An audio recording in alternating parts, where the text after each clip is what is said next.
after we moved back to Vancouver from New York,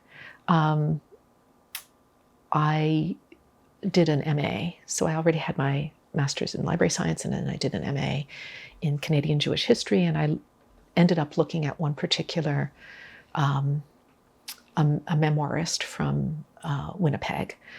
And how that happened was my supervisor, Richard Menkes, asked me to do a Canadian topic. He said, I know you're just really interested in Yiddish culture. You can do anything historical you want. I know you're mostly interested in literary history, history of the book. But I think it would be really a big, I think it would be a real big contribution if there were Canadian content in there somehow.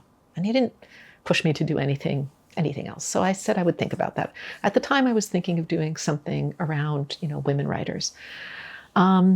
So I started poking around and looking at, what there was, what had been done, what hadn't been done. And it seemed like Yiddish in Winnipeg was this big lacuna. There'd been some research done that made use of some Yiddish sources, but nobody had ever actually looked at Yiddish in Winnipeg as a phenomenon in a scholarly way. So I thought, well, that's a place where I can sort of make an intervention. So I wrote a proposal where I was going to look at everything Yiddish in Winnipeg. And weirdly, they accepted that proposal, which was completely unrealistic. And over the course of that degree, I wrote a number of papers about different sort of sub-phenomena in Winnipeg.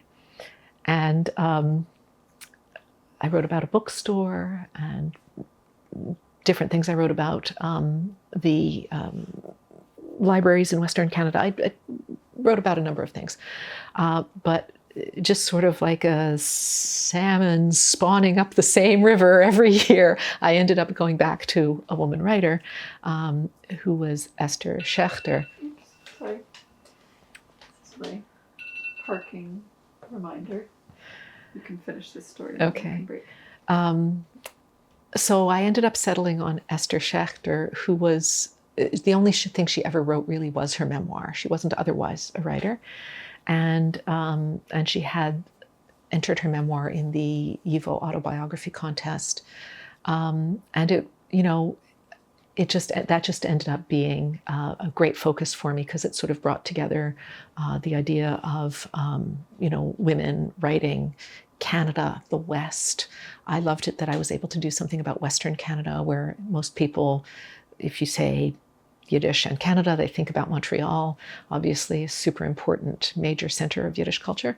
But I just loved it that I was able to broaden that a little bit and bring in something in a different part of Canada.